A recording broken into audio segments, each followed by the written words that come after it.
The first episode of Time Goes Away. Loud buzzing Jeremy could hear as a fly flew into his electric bug zapper. The zapper was your average zapper, about a foot high and circular. He watched the fly as it met its demise.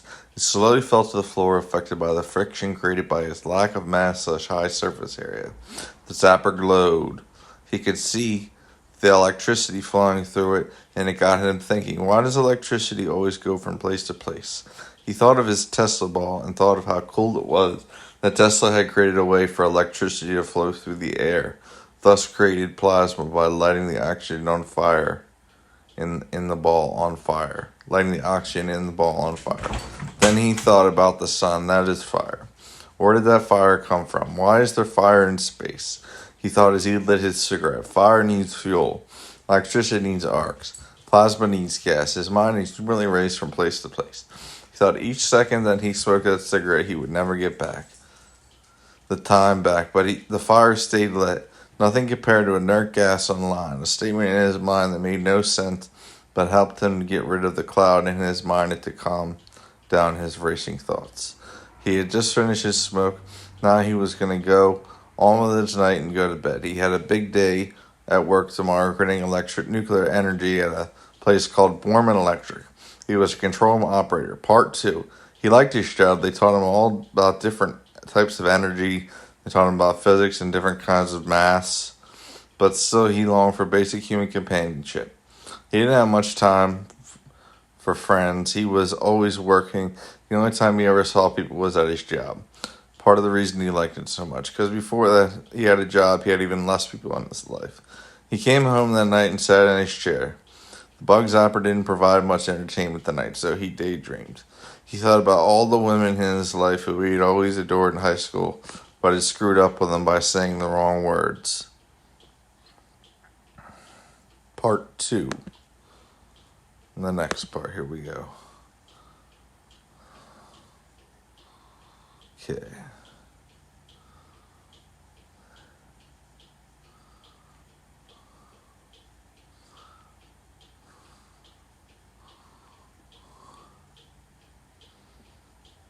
He thought of all the women in his life he had always liked and adored in high school, but had messed up his relationships with them by saying the wrong words.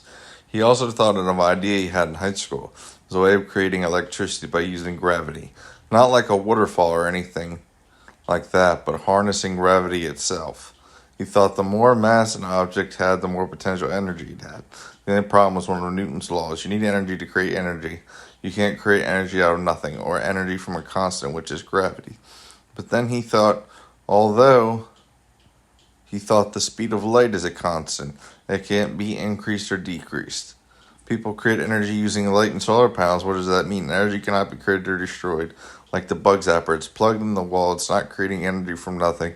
It's creating energy from energy. Part 3. Later that night, his bug zapper fell on him, and it shocked the crap out of him, so much so that his heart stopped. He was in a state of comatose. His brain was unconscious. He soon died. Part 4. Terry says to Mac as he fires up the secret idea. We need more specimens. The boss walks in and says, God damn it, you can't put that much energy into it.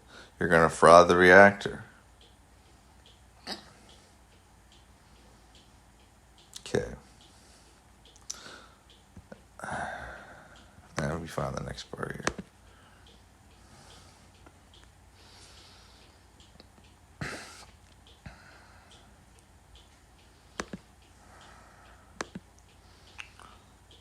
Okay, hold on. Wait a minute.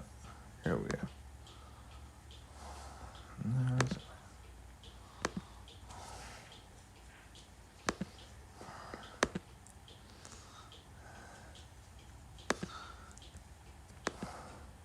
Episode 2 of Time Goes Away. Terry and Mac walk into the shop and see that some cells have been moving in a peculiar way. Now they thought they just need to test their tests on a human body. They wheeled out specimen 262 and put him on the table and started the machine. His body quivered at first a few times with the machine. His body quivered at first a few times when they fired up the machine. I'm going to try it one more time. And if it doesn't work, we're going to... Ruckus! No! We're going to take a break. They fired up the machine one more time, and nothing. Terry said, just as I thought. They walked away and looked at the computer with the specimen's diagnostics on it. His heart isn't pumping, but it seems his brain has a significant spike. They turn around and the specimen isn't where they left it.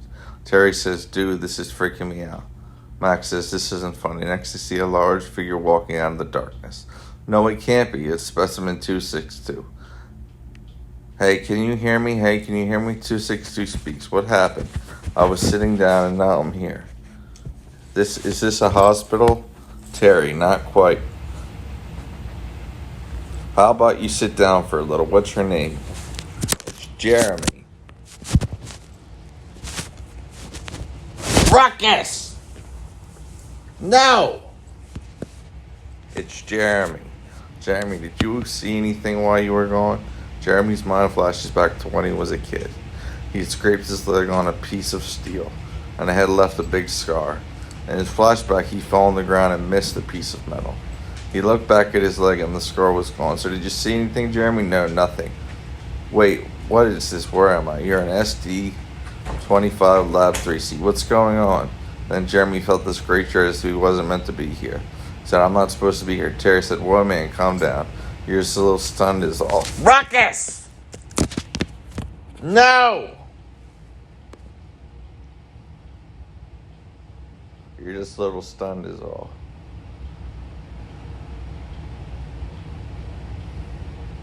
Hold on. I'm sorry. Really sorry. I lost my place.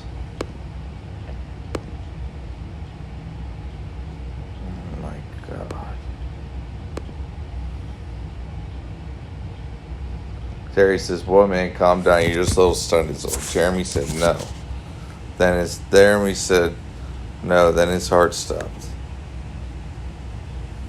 Terry and Jack rushed him back on the table and managed to start his heart again.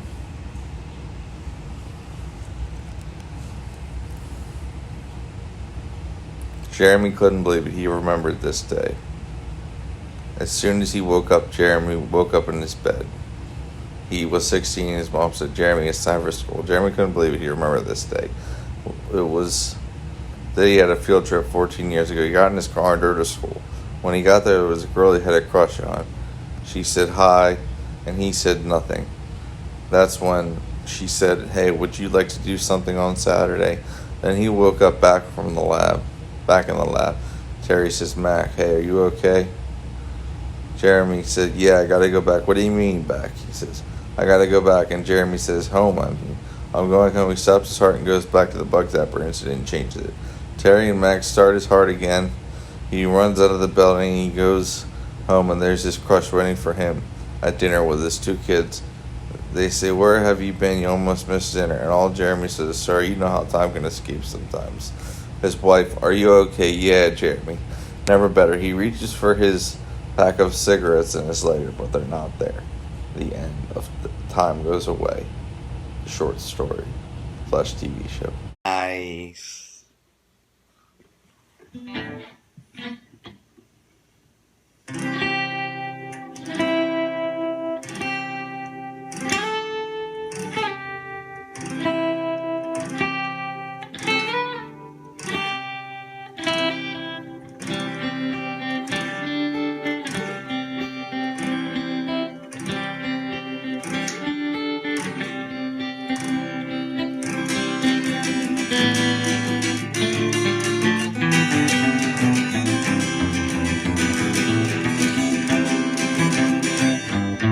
Time goes away and time will see ya.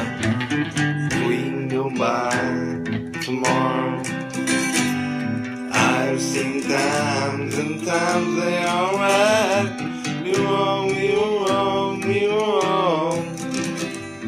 Anytime I see you, I think of the things that we could do. All the lifetime we could live.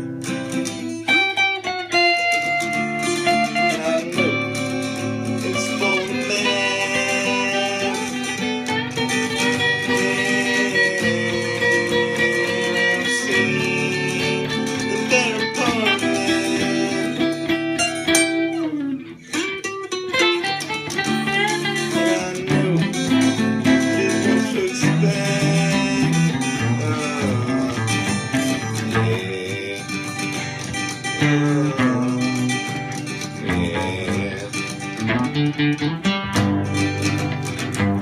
Time goes away, and then we are here. The time to go, the time to go. Anytime the feeling pass, look at me. Look away, look away, look away.